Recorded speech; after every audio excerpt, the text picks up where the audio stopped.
I wasn't looking for trouble when I started working night shifts. Honestly, I just needed the money. I'd dropped out of nursing school the year before, burned out, broke, and stuck paying off a used Corolla I could barely afford. My ex and I had split after a 4-year slow-motion disaster, and I needed space.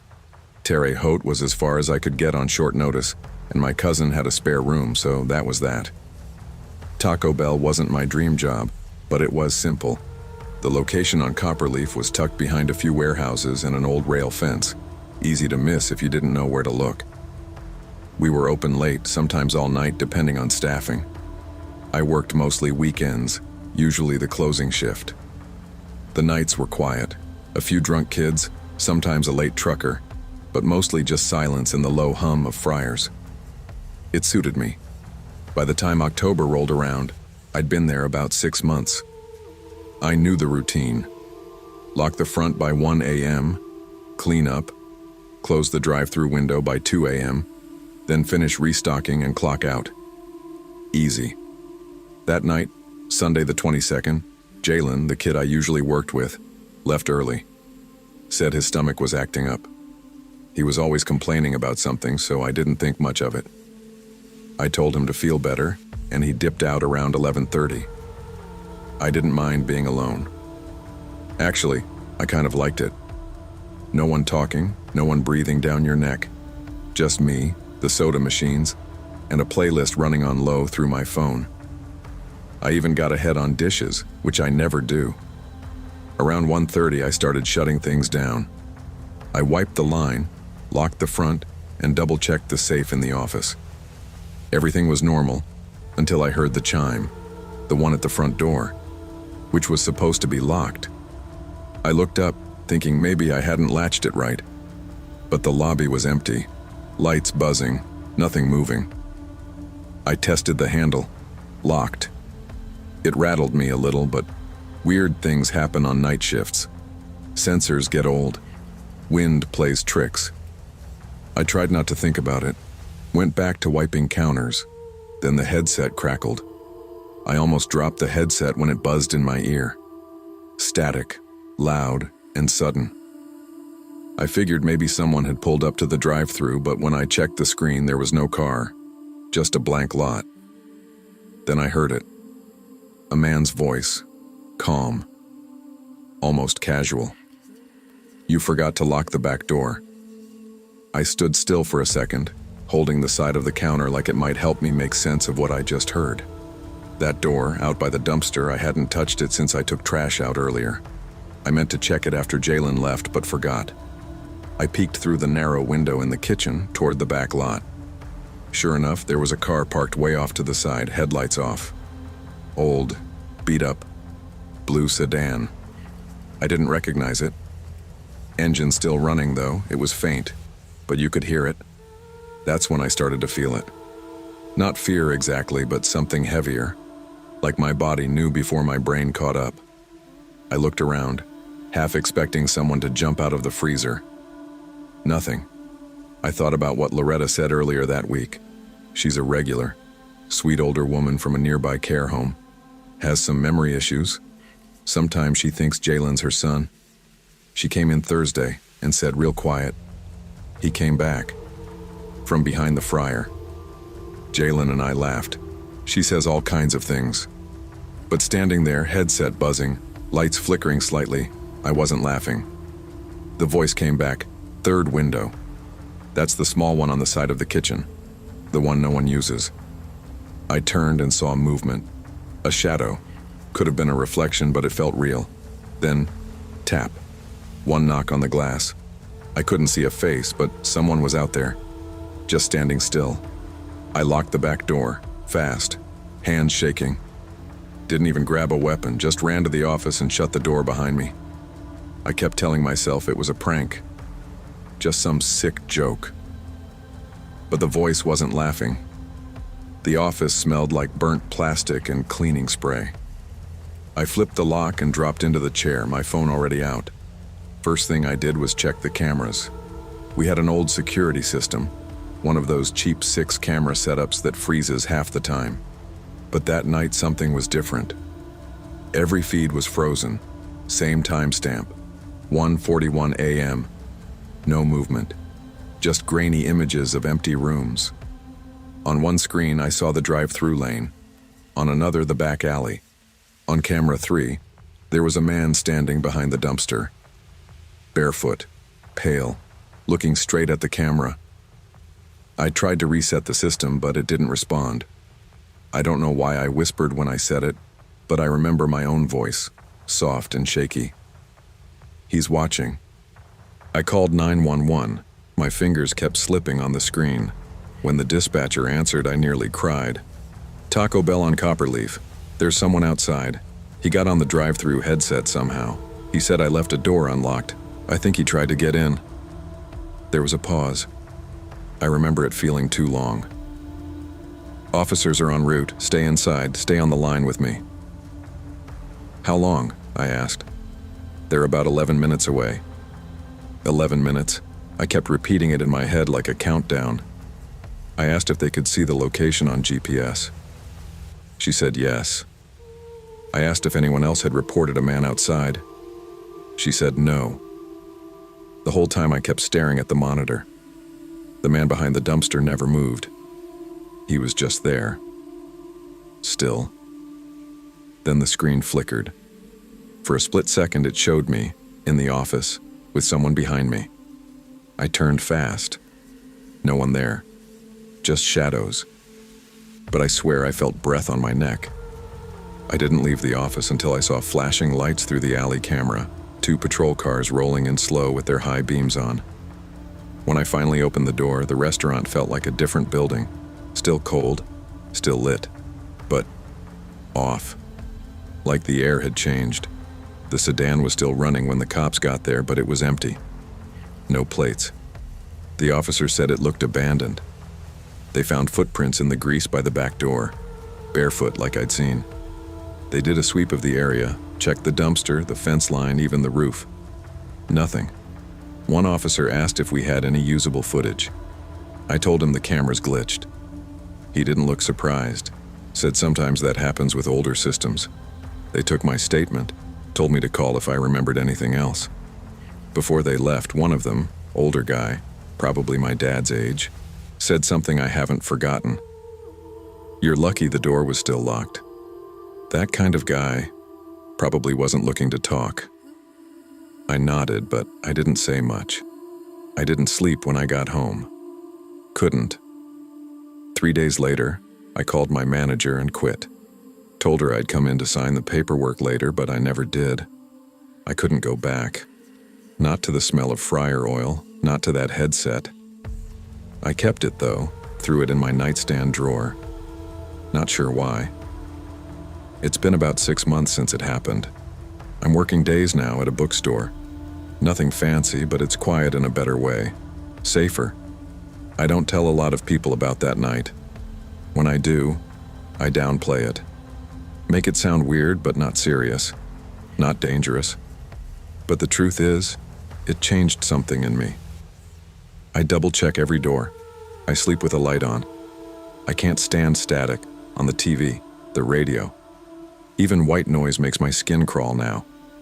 And sometimes, not every night, but enough that it bothers me. I wake up at 1:41 a.m.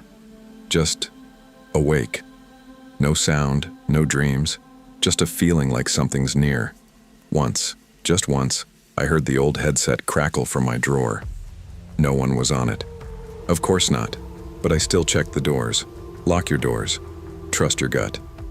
And don't ignore small things that feel wrong. Sometimes they're the only warning you get. You never think it'll be the regulars who get under your skin. When I first started at the Taco Bell off Horizon Loop, I didn't know what to expect. I'd just moved back to Charleston, trying to get my life steady again. My son, Malik, was in foster care while I worked out the custody situation. CPS said I needed consistent income, stable housing, and a routine, so I made one. Taco Bell paid better than I expected. I worked evenings mostly, sometimes closing, depending on who showed up. Kyle, the manager, was gruff, but not mean. As long as you did your job, he left you alone. It wasn't glamorous, but I kept my head down. I wasn't there to make friends. I was trying to rebuild. Then Wallace started showing up. I noticed him maybe my third or fourth week, always around 6. Mid-50s, maybe older. Messy gray hair, thick glasses, always wore the same beat-up denim jacket. He didn't order much, just a cinnamon twist and a Baja Blast. Always paid in crumpled bills, exact change. At first he just sat in the far booth by the window, chewing real slow. Then he started watching me. Like not subtle watching, eyes locked every time I looked up from the register. One night when I handed him his cup, he said, "You've got a soft voice.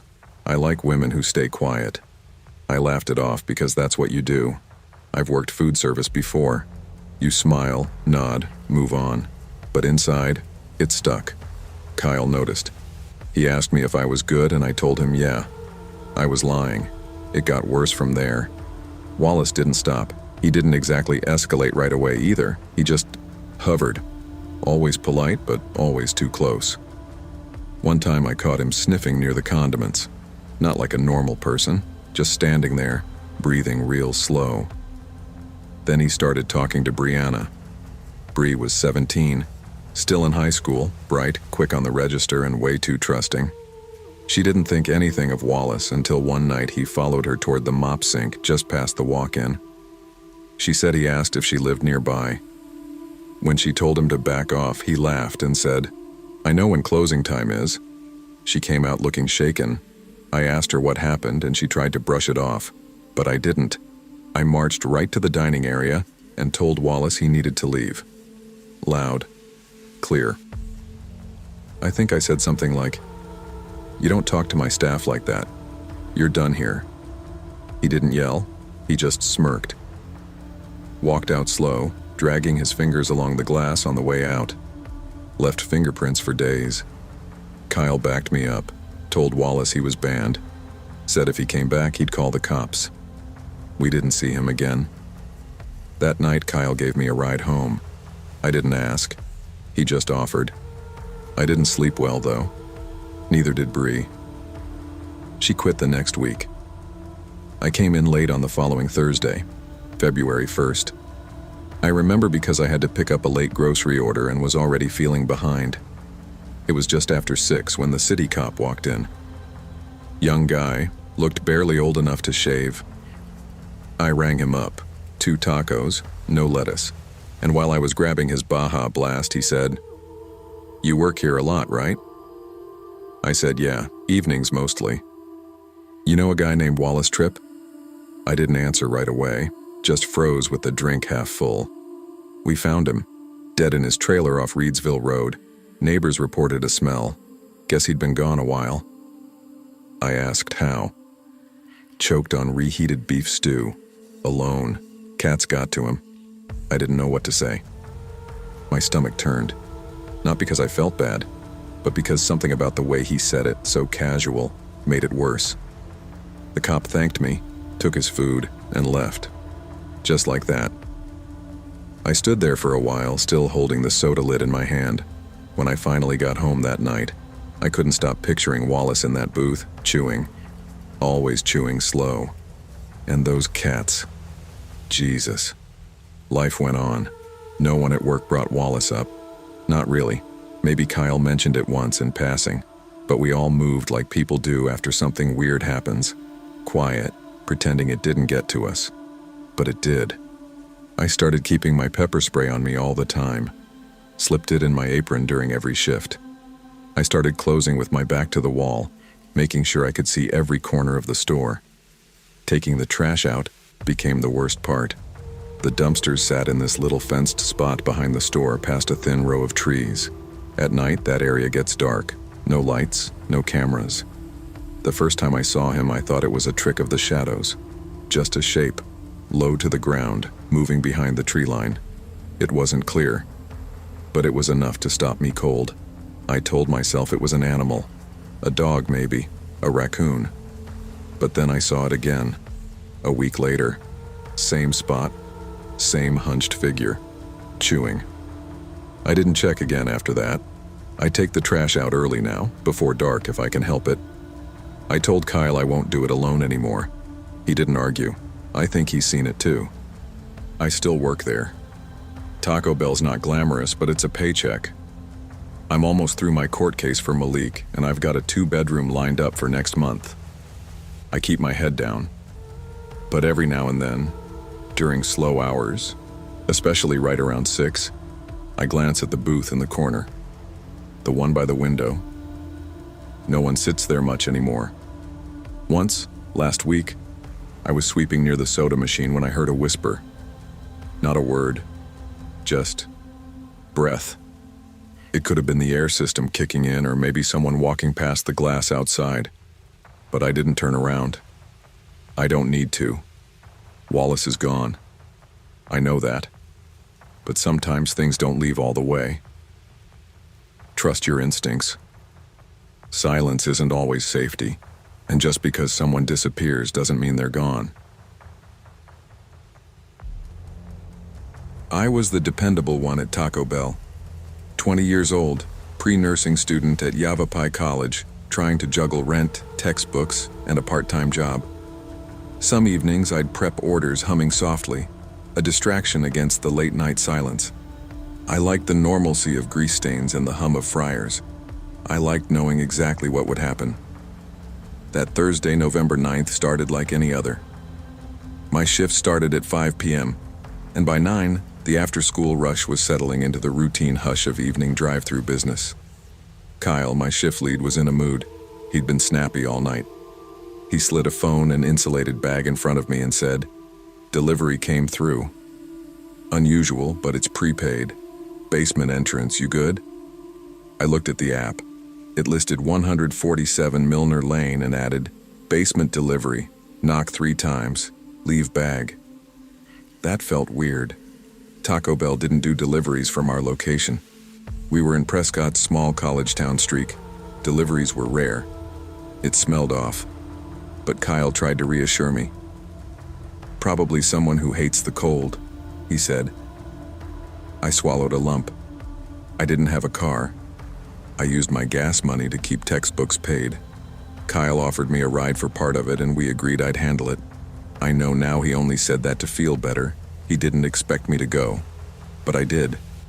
I grabbed the phone, bag, and drove out to Milner Lane at 9:10 p.m. GPS took me down an industrial road, gravel crunching under tires. I saw abandoned storage units, broken gates, dead street lamps. The kind of place where your headlights seem loud and unnecessary. The house number was barely legible on a rusted gate. It said 147 in flickering spray paint. A sign taped to the bottom read exactly what the app said: "Basement delivery. Knock 3 times. Leave bag." My stomach turned. I kept wanting to call Kyle, but I'd already moved. Too late. So I turned off the car, climbed out, and felt the cold Arizona night press in. I should have turned around. But I knocked. 3 firm taps. Nothing. Silence pressed in. The gravel crunched under my boots as I set the bag down. It felt heavier than usual. I nearly froze. The wind whispered. My breath puffs. I heard a low humming, like chanting, maybe music, nothing comforting. My phone buzzed. Kyle texting, "Where'd you go?" Answer. I stood, heart pounding, but something told me not to look back at the car. I stepped down the short concrete stairs into darkness. The metal basement door was old, paint peeling, hinges stiff. I knocked again. 3 knocks. No answer. The humming beneath my feet grew louder, like distant voices or maybe machines far away. I told myself it was a boiler, just a boiler. I set the bag there, stepped back, curled my fingers around the cold door handle like a leash to pull me out. But then, the door creaked. A thin line of light. A figure. A hand. 1 step took me back, nearly tripping. My phone hit the gravel with a ping I now remember like a gunshot. 4 figures stood inside the doorway. Identical blank masks. Featureless faces except for eye slits. Ill-lit, empty eyes. They tilted their heads together in perfect synchrony, their bodies still. My voice came out a squeak. I delivered the bag. One of them, center, lifted a finger in my direction. whispered, unintelligible, but that single phrase shivered straight through me. "Stay. We've been expecting you." That voice so calm, almost bored. My breath got loud in my ears. I lurched into movement, anything to get away. I turned, ran for my car, gravel under boots, heart pounding like a drum. The phone buzzed again, Kyle calling. I answered while backing up, hands shaking so hard I could barely shift the gear. He said, "Samantha, where are you?" My voice cracked. I kept looking in the rearview mirror. The door was still open. Two masked heads tilted in unison as I shifted onto gravel and drove off. I slammed the door at Taco Bell, hands shaking so bad I almost clicked in the wrong code. Kyle looked at me, confused. The other crew paused, mid-work. "What happened?" he asked. I whispered it all. The dark, the masks, the basement. He looked pale, rubbed his neck, laughed low. "You sure?" "That sounds weird." He grabbed my journal phone, mine, not the store's, and asked Siri for 147 Milner.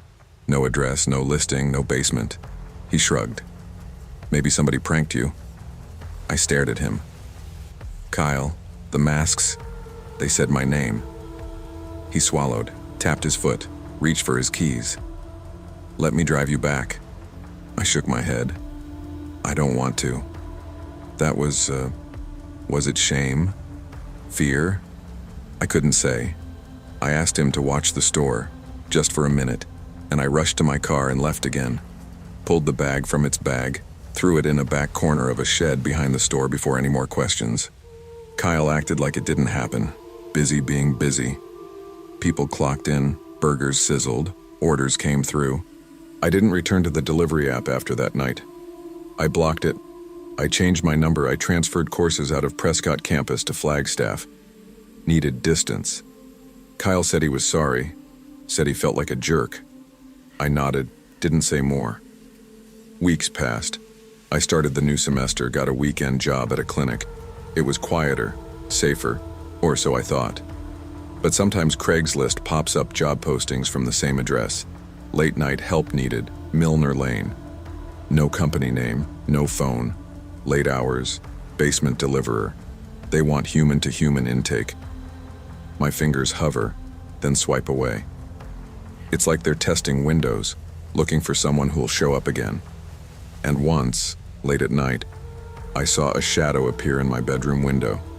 No face, just shape. Tall, standing at the edge of light, gone in a blink. I told myself it was a stray animal, or a leaf, or exhaustion. But when I checked that old Taco Bell bag, yeah, I kept it in my closet. Lined with the app prints, melting sauce stains, it smells faintly of refried beans and fear. I bury it in a box. I keep the phone under my pillow. I lock the bedroom door twice. Tonight, I'm sitting in my dorm room, windows shut, door locked. I'm studying for my next nursing exam, trying to imagine a future fixing people instead of running. My roommate asks why I jump every time my phone buzzes at night. I say the real reason? I'm waiting for someone to knock. I've told people bits, parents worry, friends give me side-eye. Counseling helped maybe 5%, but I don't walk alone at night. I park so lights are between me and open streets. I drive past surveillance signs. The masks. I've drawn them in the margin of my notebooks. Featureless eyes. 4 of them, like heralds. Synchrony. Silence. I think they wanted me to stay. Maybe part of me wants to know what happens if I didn't run. But I didn't. And I never will. Unknown deliveries and aberrant requests should be red flags. Trust your instincts, even if others don't. Crossing into another person's hidden world can cost far more than money. It could cost your sense of safety. When I started at Taco Bell, sophomore year of college, I thought it'd just help me pay tuition. But after I dropped out to care for my little brother, David, it became more than a job. It was a lifeline. The crew laughed through double shifts, joked over late-night orders, and Trish, our manager, made us feel like family. Breaks came early when we needed them, phones were fine during downtime, and mess-ups were met with jokes more than lectures. For years, that small corner of Rapid City felt like home. We had rhythm, breakfast rushes, lunch crowds, and the midnight lull. I clocked out feeling like I did something meaningful, even if it was just serving tacos. That changed when Lucas Bray arrived. Corporate shipped him in from Idaho after their Boise location shut down. They said he was by the book, which sounded fine until he installed cameras over our heads, set break timers on the register, and banned phones outright, even on break. Suddenly, the place felt cold. In his first week, 2 teammates quit. They just walked out during their shift, said they couldn't take the tension. Trish slapped a smile on and kept the place running because she didn't want our store to be next. Then her sudden audit came and she was gone too, just like that. Now there were just a handful of us left. Me, Noah the trainee, and the night closer, Jasmine. We looked after each other in quiet glances, doing our best to just survive. It was Tuesday, February 27th, and I clocked in at 4:45 p.m. The fluorescent lights felt brighter. The air, colder. Lucas stood in his corner office, arms folded. He didn't greet me. Instead, he watched the register screen, not kindly, like a hawk. I stepped in, straightened my shirt, and forced my smile. "Evening, Lucas," I said quietly. He didn't reply. He just nodded once, sharp, measured. That shrug felt different, not authoritative, just distant. That was the night it changed, not with violence or threats, but with a look, a recognition that everything I'd built here could evaporate. Those first 2 weeks with Lucas felt like walking a tightrope. Every typo, every sauce packet misplace, documented. We switched sauce placement charts over 27 times. Phones buzzed with no breaks until 6:30 p.m. It was endless. And then it happened. Thursday night, about 8:30 p.m. Noah was a good kid, 17, eager, but green. He mixed up jalapeno and chipotle packets. Lucas marched him out front like he was a schoolboy, shouting loud enough for dining room and drive-through to hear. He said things like, "This is basic. You expect to work here? Know your condiments?" His voice echoed, cold and flat. Clients stopped ordering. We froze behind the counter, scanning the floor to see if someone was going to step in. I stepped forward. "Lucas, give him a sec. It was an honest mistake. He just needs time." I kept my voice steady. Lucas paused, turned. "Excuse me?" he asked softly, more chilling than his previous tone. I met his gaze and said, "He's learning." Lucas's face looked like stone. He didn't hum something or raise his voice. He just said, "Elena, come with me." That line hit me hard, as if I was the problem. I followed him into the manager's office. His door clicked shut. He turned slowly. "I don't tolerate excuses," he said quietly, voice soft but ironclad. "1 or 2 shifts late, a missed step, and suddenly you're a liability." I knew exactly what that looked like when he said nothing else. He pinned me with those eyes that saw everything. I nodded, voice small. "Understood." Then he added, "You're speaking up. Now you're responsible. I need to know you value discipline." He leaned back, pause. "Crew training for tonight. You close with me." That meant alone, just him and me for the final hours. I nodded, stomach tightening. He added, "Prove you're fit to survive framework." Those words shut me inside my skin. He left. The door clicked. I ran my hands over stacked paper bags. What did he mean by earn survival? The shift started normally. Orders, fries, the drier hum of soda lines. But under Lucas's watchful coldness, everything felt measured. Around midnight, we finished cleaning. Stockroom checked. I almost sighed. Nearly done. Lucas didn't clean. He came to me, eyes locked. "Ready for evaluation?" My heart tightened. I stepped forward, trying to nod calmly. No words, just nodding. Lucas placed a small locked box on the counter between us. Cold steel, no label. He said, voice soft as gravel, "Inside are all remaining crew profiles. Notes on performance, behavior, personal data. I'll unlock it once the shift ends. Tonight, one of us leaves." He paused. "Only one. Let's see who follows orders best." Those words didn't rise in volume, but they anchored inside me. It wasn't just metaphor. It felt like a test, and failure wasn't an option. I froze. My heart pounded. I remembered every morning my brother woke hungry, every time I hesitated if I wanted to stay in this job or support him. Lucas folded his arms. "Stay in your zone. Work quiet. No errors." Then he turned and began noting things on his clipboard. Silence wrapped the store. Fryer hum, soda drips. I glanced at the locked box. Sealed. Between us. I worked as I always did. No mistakes. My white gloves smoothed tortillas behind the counter, every movement deliberate. Time crawled. One wrong move and I'd be next. Not metaphorically. I felt that. At 2:15 a.m. I still hadn't spoken. Lucas hadn't asked anything. The tension inside baked me. My palms sweated. Then I heard the walk-in cooler latch engage behind me. The only unlocked door in the store. I slipped inside, heart thumping. Froze the latch with a jerk. My hands shook. The cooler felt like an ice cave, but I felt heat in my chest. I pressed my phone to dial 911, whispering, "This is Elena Park, 2289 Crosswind Boulevard. I'm inside the walk-in cooler. The manager, Lucas Bray, he threatened me. He locked some box. I'm scared." He didn't knock, but I didn't wait. Within minutes, felt like lifetimes, I heard footsteps. I stayed silent. Then lights outside. The cooler door cracked open. 2 officers stepped in, badge glinting. I pushed out, tearful, voice unsteady. When they went after Lucas, he slipped away. They found that box, but no sign of Lucas or anything illegal in the reports. Just names, addresses, notes underlined unfit. They told me business would be disrupted for investigation. People would call me for details. I gave them everything. The store shut for renovation. Trish's name wasn't brought back, but David stopped sending letters addressed to him as manager's sister. It was over. I declined the counseling the company offered.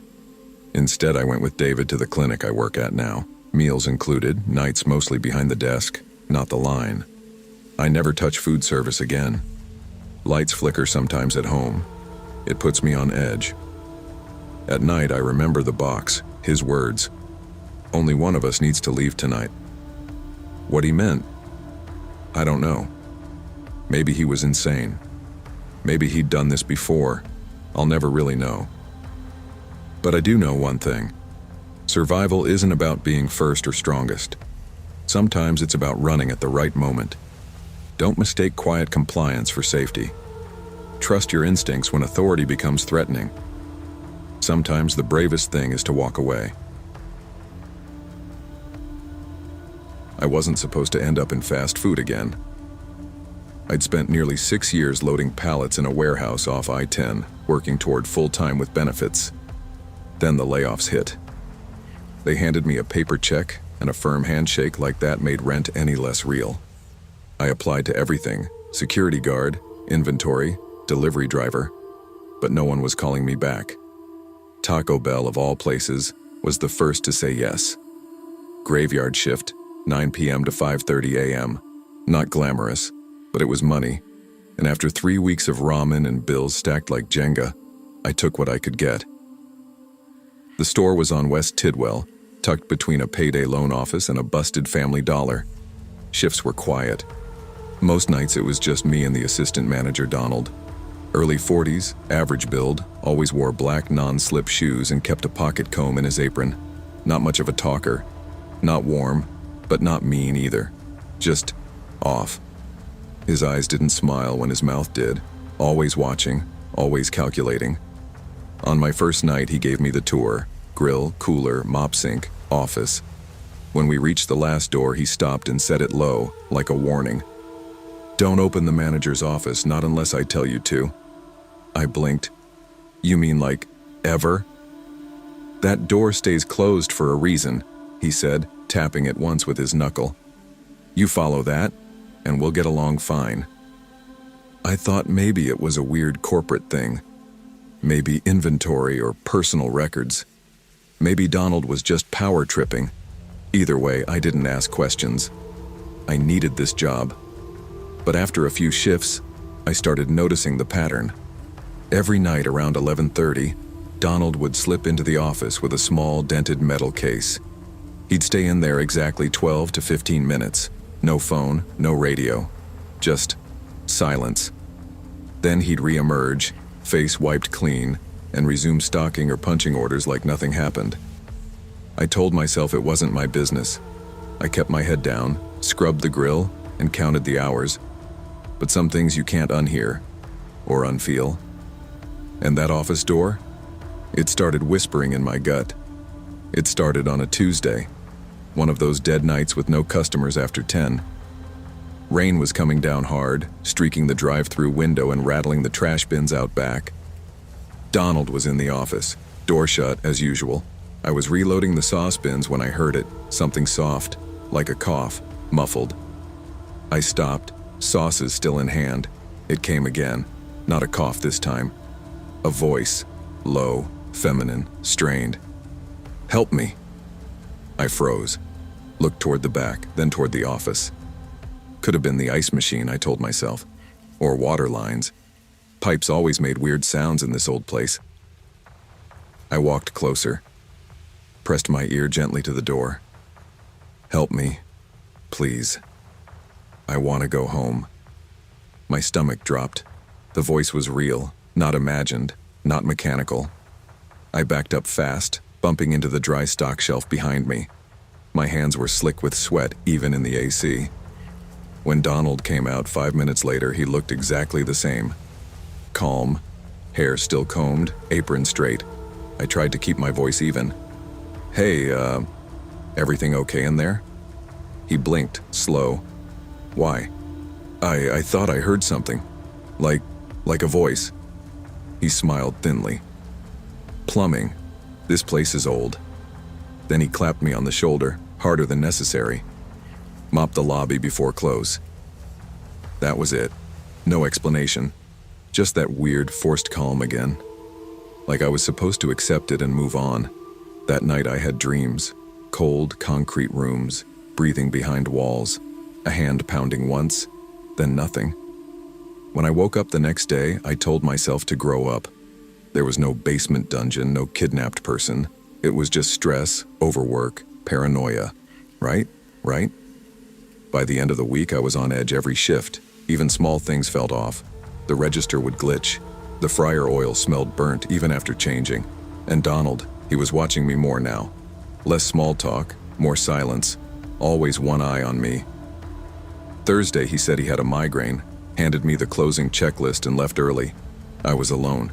Just me and the humming soda machines. That's when I saw it. He'd forgotten the key to the office. It was still on the hook by the time clock. My heart beat faster. I should have left it alone. I knew I should have. But something inside me cracked. Curiosity, fear, anger, I don't know. I grabbed the key. The door clicked open easier than I expected. Inside, it smelled like bleach and old wood. The light flickered once, then stayed on. There was a desk, a metal chair, 3 folders on the desk. On the cot in the corner, a stained blanket and plastic water bottles. A small locker sat against the wall. No handle, just a locked metal box with faint scratches. I stepped closer. The top folder had a name written in red marker. Stephanie Ibarra. She'd worked 2 shifts before quitting suddenly. I remembered her.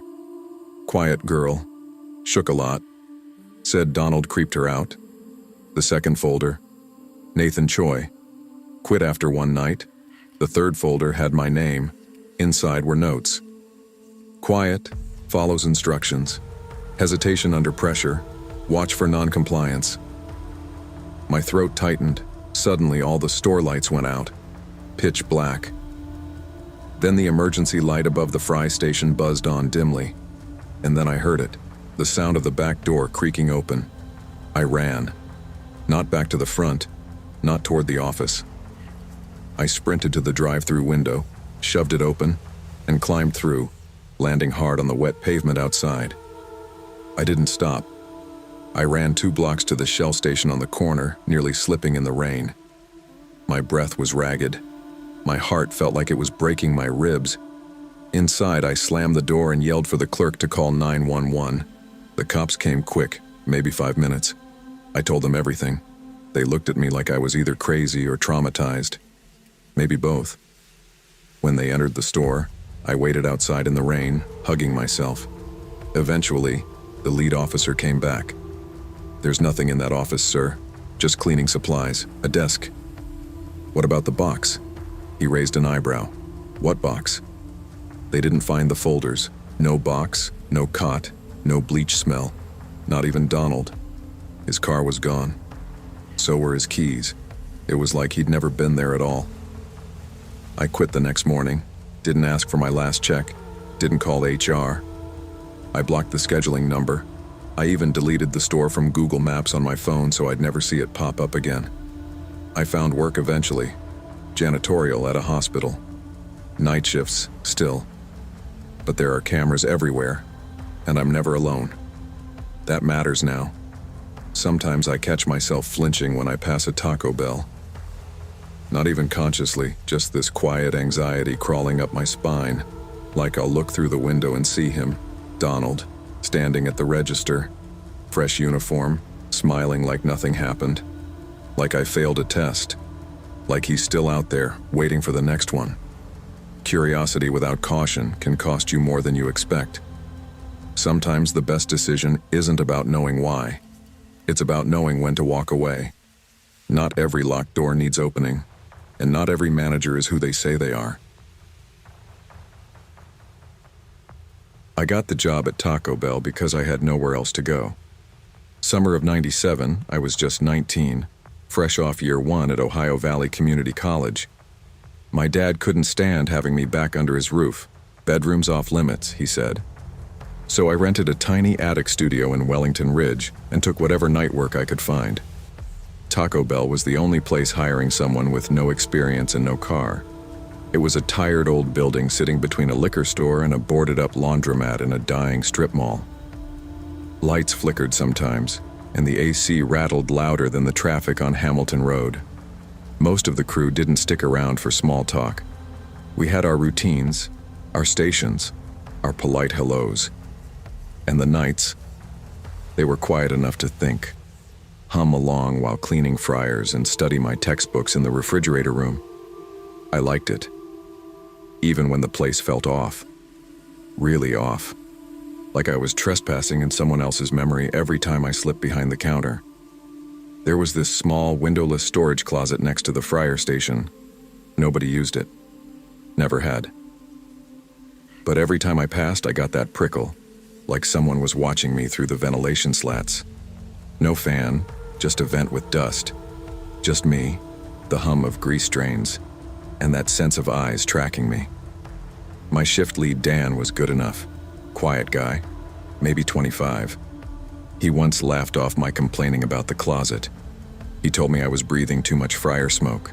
Said I'd get used to it. But I didn't. That Thursday, like every Thursday, I clocked in at 9 p.m. The day crew left. The lights dimmed a bit. I settled in, humming under my breath while I tackled the lunch rush cleanup. I noticed that closet again at 10:45, more than usual, more like dread. I grabbed bleach from the back shelf, bending down, hand shaking just enough that I dropped my key ring. As I reached for the keys, I caught movement under that shelf at the closet. Blue sneakers, pale legs. I jerked back, nearly dropping the bleach. The sneakers vanished. I stood there frozen. No one was around. No one worked that closer shift with me. When I brought it up to Dan later, he sighed. "You're seeing things," he said kindly. "Smoke, stress." Another shift, same thing, but this time I spotted him in booth 5, where everyone said something bad happened back in the day. He sat motionless, faded blue hoodie, no food, just staring. When I blinked, empty booth. I couldn't ignore it anymore.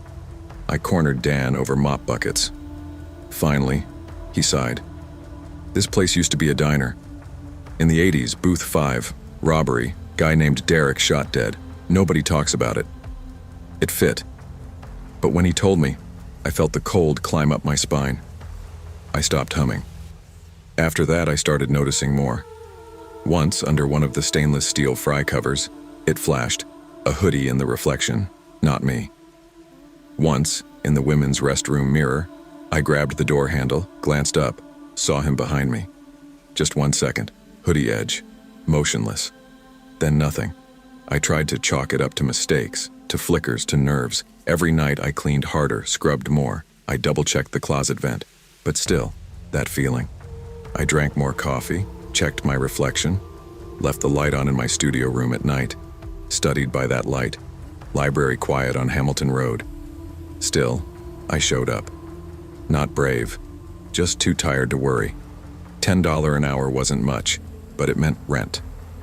One last shift in July, after midnight, I walked into the closet to grab more bleach. I reached for the door handle. Click, it slammed behind me. No breeze, just snapped. Lights cut out. Darkness. My breath stopped. No hum of the fryer, no AC, just heavy breathing, slow and deliberate. I froze. My hands shaking, they hit the vent and the doorknob. Cold metal. Every muscle I had tensed. I called, Dan? Nothing.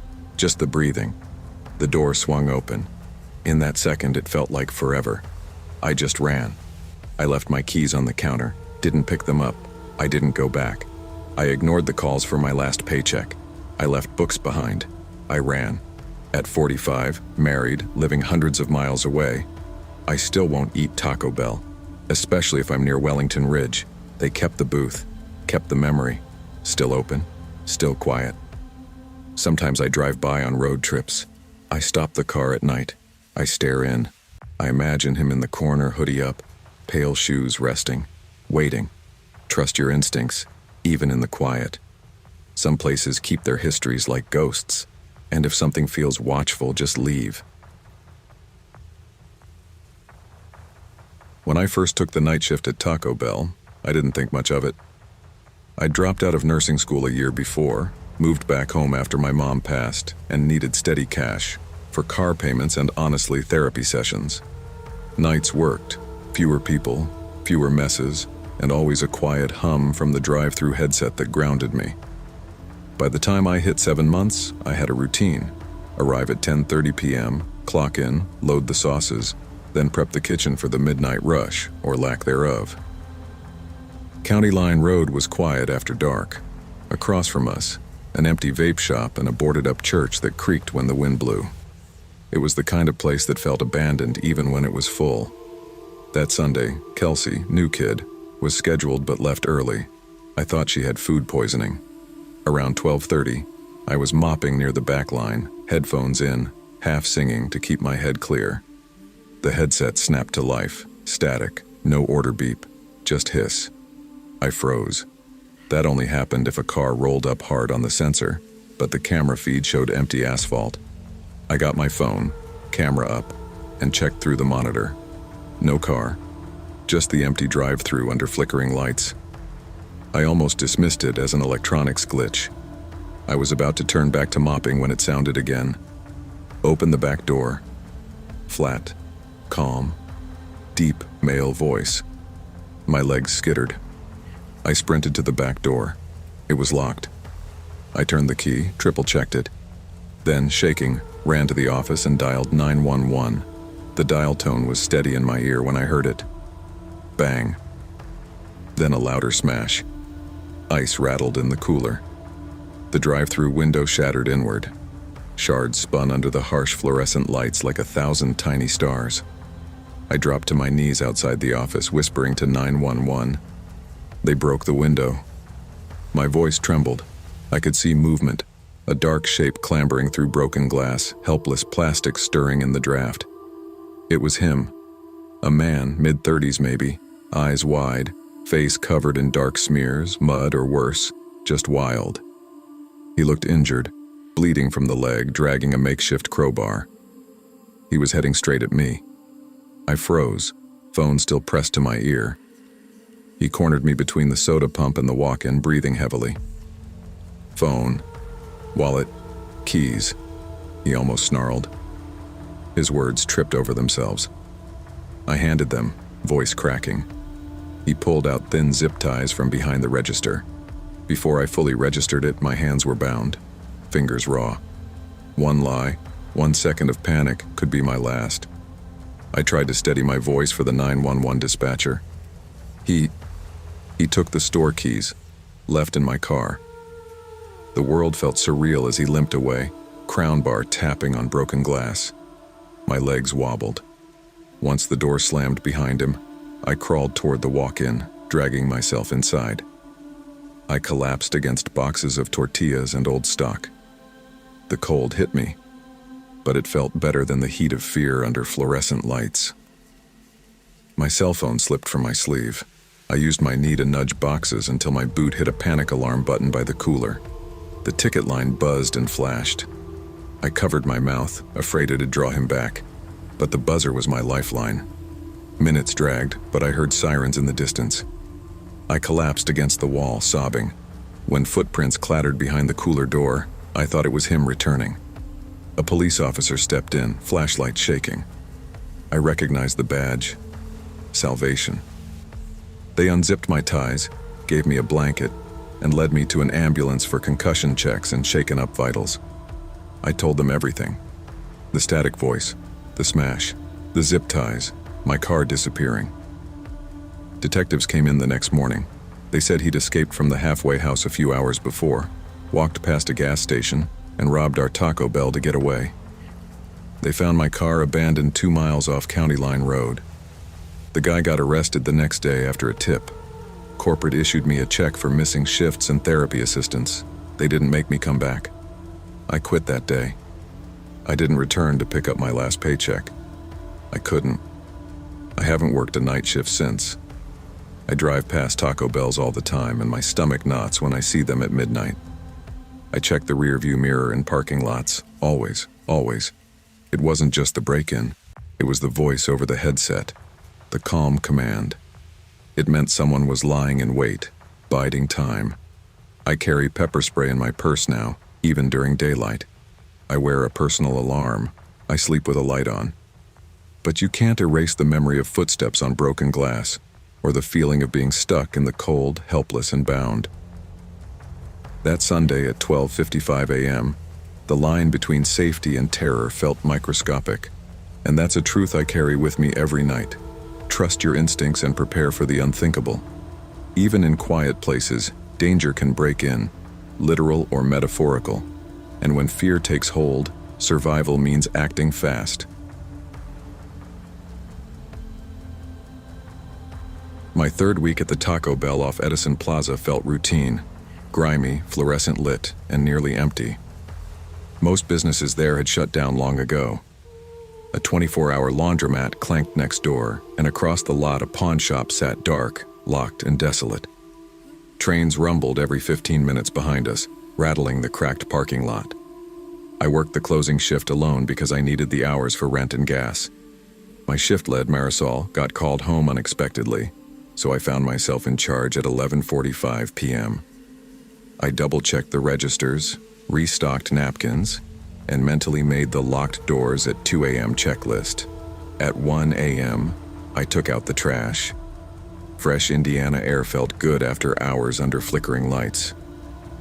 I tossed a bag in the dumpster and paused. Footsteps ahead? I shrugged and walked back in. 20 minutes later, hours of sweeping behind me, I let myself outside again. I needed another breath. The night air was still, no wind, no crickets, just the hush of darkness past the concrete wall. Then I heard it, a metallic scraping from the chain-link fence behind the dumpster, like someone dragging a crowbar across metal. Startled, I leaned forward. The motion-activated light near the fence glowed on for just a second, then off. No movement. No leaves. No animals. My stomach flipped. I stepped back inside. Inside, I tried to calm down. I replayed a grocery store playlist to keep my head clear. I counted my steps while sweeping and resetting the salad bar. Every few minutes, the drive-through headset clicked on, static, but no voice. The first 2 times I thought tech glitch.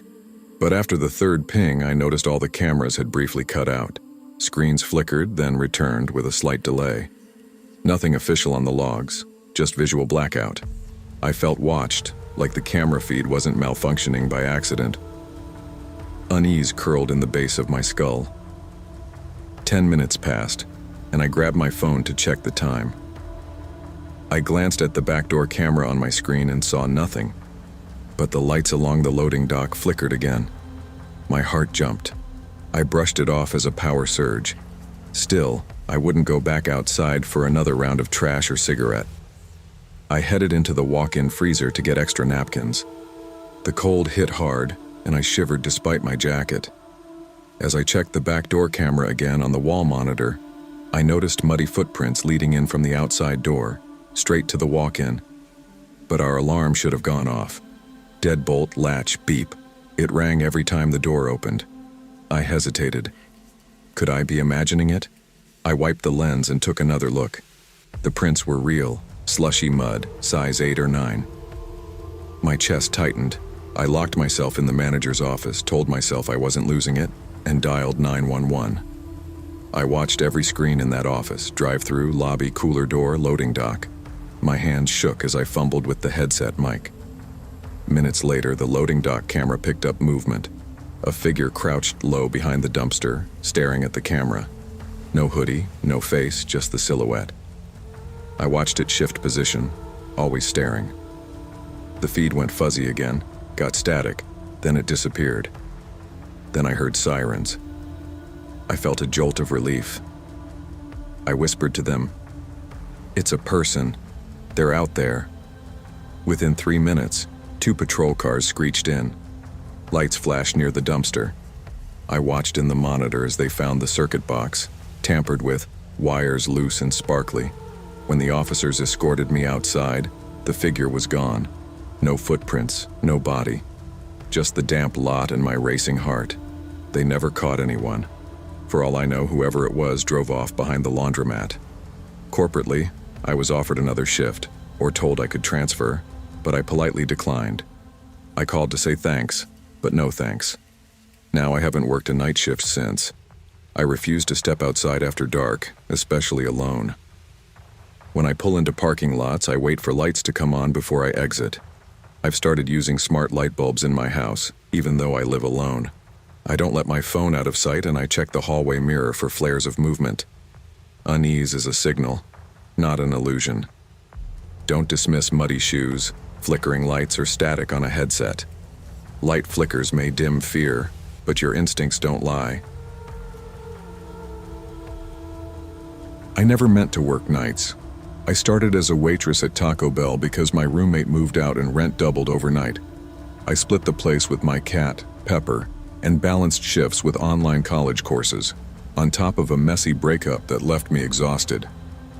Tremont Avenue Taco Bell was open until 2 a.m. on weekdays, and late-night shifts were quieter. The drive-through dribble slowed after midnight. I got downloading done, cleaned, called Mom on my break. Just enough time to calm my head before closing. Someone once called her my night owl therapy, but those quiet hours were exactly what I needed. Then the knocking started, just weeks into my night schedule. It always came after 2 a.m., usually on Tuesdays or Wednesdays. One knock, sharp, deliberate, on my front door. Not frantic, more eerie. I figured drunk neighbors or bored teens. But with rent and classes, I couldn't afford to sleep elsewhere. I slept with my keys in my fist and a small kitchen knife under my pillow. One night ended in tears when Pepper refused to get up, and I didn't blame her. The knocking stayed silent before and after, and that night I felt eyes behind the plaster walls. Still, I needed the hours, so I showed up to work the next Wednesday, heart rattling but routine. I worked alone that night. My shift lead had swapped due to family obligations. Around 11 p.m., a man walked in. He was old, late 60s, but his eyes were sharp and deep-set. He wore a sagging coat, cheap Nikes, and his hair was thin and silver. He ordered black coffee, no food, no small talk, He sat at a corner table by the window and watched me. I followed the usual steps: pour coffee, refill lids, clean his table twice. He didn't speak, he just stared.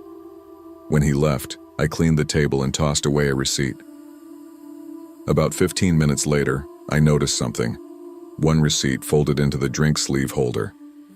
I unfolded it to find a shaky note written in ballpoint. "I know where you sleep." Next time I knock louder. My stomach hit the floor. My hands trembled as I flicked on the lights again.